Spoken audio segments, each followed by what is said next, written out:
অনেক সময় দেখা যায় আমরা একই রেসিপি একইভাবে রান্না করি, তারপরও এক এক দিন অনেক ভালো হয়, আবার এক এক দিন ভালো হয় না। আমার মতে এটা অনেকটা ভাগ্যের উপর নির্ভর করে।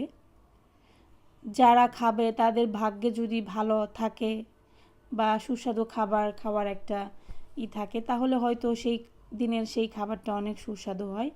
আর তা না হলে হয় না, এটা আমার কাছে মনে হয়। জানি না কতটুকু ঠিক বা কতটুকু ভুল। টকের তরকারি কম বেশি আমাদের সবারই অনেক বেশি পছন্দ, বিশেষ করে গরমকালে অনেক ভালো লাগে। তেঁতুলের টক বলেন, কাঁচা আমের টক বলেন, জলপাইয়ের টক বলেন, যে কোনো ধরনের টক ফল দিয়ে এই তরকারিটা রান্না করা যায়। আজকে রান্না করব আমি বড়ই দিয়ে। এই তরকারিটা হয়তো আপনারা যারা কখনো দেখেননি বা খাননি তাদের কাছে ভালো লাগবে না, কিন্তু যারা একবার খেয়েছেন তারা কিন্তু এটার লোভ সামলাতে পারবেন না, কারণ এটা অনেক মজার একটা তরকারি।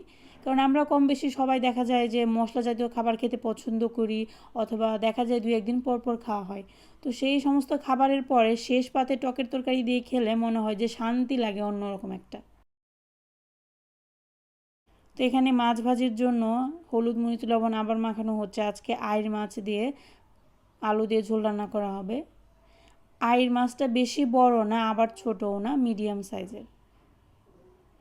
তবে মাছগুলো খেতে এত ভালো ছিল। আয়ের মাছ সম্ভবত আমার অত বেশি ভালো লাগে না, কারণ এই মাছটা খেতে অনেকটা আলুর মতো, খেতে কেমন জানি একটা